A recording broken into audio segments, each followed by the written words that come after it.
There are a few characters in all of fiction that can make wavy hair, short shorts, and a crop top look absolutely badass. And I'm proud to announce that Gon Freecss is one of them. What's up, anime fans and manga readers? We're back at it again with another deep dive, this time looking into the life and times of the one and only Gon Freecss, the deuteragonist of the widely acclaimed and extremely popular anime and manga series Hunter x Hunter. Hunter x Hunter? Who knows? Someone's gonna take offense anyway. The manga explores the friendship between Gon and his best buddy, an assassin named Killua, who we'll get to in a second, along with a bunch of other colorful supporting characters as they make their way through the dangerous and exciting world of hunters. Today, we're going to get into Gon's appearance, his origins, his motivations, and his abilities, including one in particular that I'm excited to talk about. Hunter x Hunter fans know which one, and it is glorious. But for now, for the sake of the unaware and uncultured, let's just jump right into it. So who exactly is Gon Freecss? Well, Gon started out as a regular kid in the idyllic town of Whale Island. He grew up under the care of his cousin Mito, who gained custody over him after his father Jing abandoned him on the island as an infant. Gon has always been an adventurous kid, wandering into the forest, climbing trees, and spending time with animals. When he was 9 years old, he was attacked by a mother fox bear when he ventured too close to her young. Fortunately, his story was not cut short because he was rescued by a man named Kite, a former apprentice of Gon's father, Jing. Kite's admiration of Jing awakened a similar admiration in Gon, and he resolved to set out and look for his father. The easiest way to do this was to become a hunter. Now, a hunter in this universe might not exactly mean what you expect. They don't run around in the woods hunting deer and skinning animals. Nope, these hunters are built different. They're an organization of elite individuals quite similar to bounty hunters who take on jobs to track secret treasures, rare beasts, or even other individuals. Gon's father was a hunter. Kite was a hunter as well, and so from Gon's point of view, there was no easier way to find a hunter than to become a hunter. The problem was, one doesn't just simply become a hunter. There's an established protocol. Enter the hunter exams. In the world of Hunter x Hunter, the hunter exams are an annual series of events through which an applicant must scale if they wish to be acknowledged as an elite member of humanity and a part of the Hunter Association. It is during these trials that Gon comes across some of his best friends and most iconic companions that stick with him throughout the story. I'm talking about the suit-wearing, bespectacled heartthrob called Leorio, the chain-wielding, jeweled-eyed badass called Kurapika, and of course the deceptively deadly assassin called Killua Zoldyck. To be honest, most of these characters are so dynamic and complex that they deserve their own videos. So let me know in the comments if you'd be interested in something like that. It's not all friends though, as Gon gets to meet one of his most prominent on and off antagonists in the form of Hisoka, a card and clown-themed enigma who has, some of the more questionable scenes in the series. Ugh. He is by far the most thirsty character in the series, and for some reason, he's the most thirsted after by the fandom, which makes me judge you all, but only slightly. For what it's worth, he's also the most quotable character, so I guess that counts for something, right guys? No?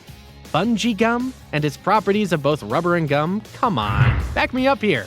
Anyway, the Hunter exam served as the blueprint for some of the most iconic tournament arcs in all of shonen, and it's a testament to mangaka Yoshihiro Togashi's skills in setup and payoff, as well as his penchant for world building. It also serves as the foundation for the relationship on which the entire series is built, the friendship between Gon and Killua. After this arc though, the world opens up significantly and we're introduced to the brilliant magic system of Nen, and boy does it get complex. But for the sake of this video, I'll just drop the keynotes. So essentially, the Nen power system allows a person to manipulate their own life energy, also known as their aura, and use it to create techniques that are unique to them as an individual. Depending on the user, their abilities can be incredibly powerful and often dangerous. That's why its existence is kept hidden from the general public. Many hunters use Nen, as their jobs may be impossible without it. All in all, there are 6 classes of Nen users: conjuration, manipulation, emission, transmutation, enhancement, and specialization. Gon was naturally born an enhancer, meaning that he has the ability to use his aura to strengthen the natural properties of his own body and the objects around him. This is extremely useful for a highly physical and acrobatic character like Gon, as enhancers are equipped with both intense attacking and defensive skills. An enhancer who hones and disciplines his body can make it as powerful and durable as a tank. It also grants him some regenerative abilities, as he can use Nen to repair minor damage sustained during battle. It is possible for a character to master other affinities of Nen, and Gon, the gifted kid that he is, has done just that. In addition to his powers as an enhancer, he's also managed to hone his skills in both the emission and transmutation classes.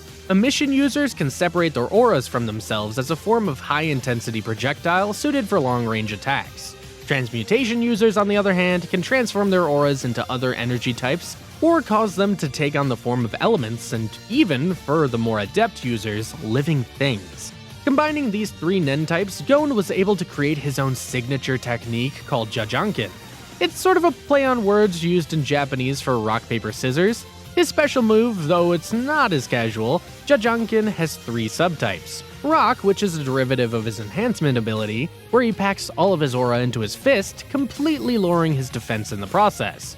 Paper, which utilizes his skills as an emitter, as he effectively hurls all the gathered energy from his fist towards an opponent when he opens his palm. It is generally considered to be about a quarter as powerful as his rock attack, since emission is not his strong suit. And finally, Scissors, an upgraded form of his projectile attack where he uses his transmutation ability to morph his aura into a sort of pincer that is more effective at piercing through defenses than Paper. There is one more major ability that Gon has utilized, an ability that's made him so powerful in that instant that it used up all the Nen he had, and all the Nen that he would ever have to defeat an enemy who's murdered his friend. And gambles like that have consequences, but that's its own separate can of worms that will be opened in another video. Gon Freecss is definitely a dynamic and interesting character who's often overlooked for the more traditional anime badasses in the series.